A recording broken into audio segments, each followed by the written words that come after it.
మేమంతా సిద్ధం బస్సు యాత్ర 19వ రోజుకు చేరుకుంది. ఇవాళ చింతపాలెం వద్ద బహిరంగ సభలో ప్రసంగిస్తారు సీఎం జగన్. నిన్న కాకినాడ సభలో మాట్లాడిన జగన్ కూటమి నేతలపై విరుచుకుపడ్డారు. కాకినాడ అచ్చంపేట జంక్షన్ దగ్గర నిర్వహించిన సభలో సీఎం జగన్మోహన్ రెడ్డి కూటమి నేతలపై మాటల తూటాలు పేల్చారు.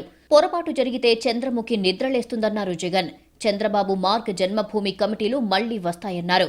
పొరపాటు జరిగింది అనంటే మళ్ళీ చంద్రముఖి నిద్రలేస్తుంది.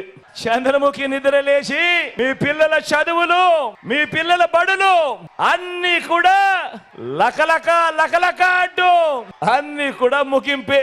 చంద్రబాబు తన చంకలో ఉన్న పిల్లిని పిఠాపురంలో వదిలారంటూ సెటైర్ వేశారు సీఎం జగన్. పవన్ కళ్యాణ్ ఎక్కడ పోటీ చేయాలో కూడా చంద్రబాబే చెబుతారన్నారు. మామూలుగా ఇక్కడ ఒక సామెత ఉంది, చాలా ఫేమస్ సామెత కూడా.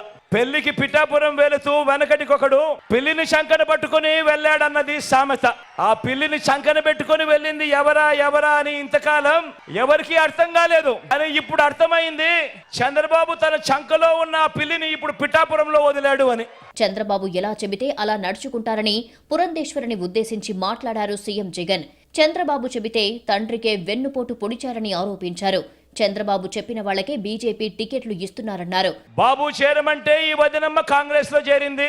ఇదే బాబు బీజేపీకి ట్రాన్స్ఫర్ ఆర్డర్ ఇచ్చిన వెంటనే బీజేపీకి చేరింది.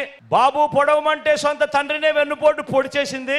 30 ఏళ్లుగా ఏ పార్టీలో ఉన్నా బాబు కోవట్టుగా ఇదే పనిలోనే ఉంది.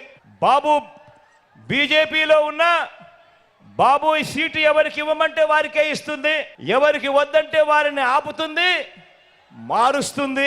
ముఖ్యమంత్రి వైఎస్ జగన్మోహన్ రెడ్డి చేపట్టిన మేమంతా సిద్ధం బస్సు యాత్ర ఇవాళ అనకాపల్లి జిల్లాలో ప్రవేశించనుంది. బస్సు యాత్రలో భాగంగా సీఎం జగన్ ఉదయం 9 గంటలకు గోడిచెర్ల రాత్రి బస నుంచి బయలుదేరుతారు. నక్కపల్లి, పులపర్తి, యలమంచిలి బైపాస్ మీదుగా అచ్యుతాపురం చేరుకుని భోజన విరామం తీసుకుంటారు. అనంతరం నరసింగపల్లి మీదుగా సాయంత్రం 3:30 గంటలకు చింతపాలెం వద్ద బహిరంగ సభలో పాల్గొని ప్రసంగిస్తారు. సభ అనంతరం వయ్యవరం, కశింకోట, అనకాపల్లి బైపాస్, అస్కపల్లి మీదుగా చిన్నయ్యపాలెం రాత్రి బస శిబిరానికి చేరుకుంటారు. సీఎం జగన్ పై దాడి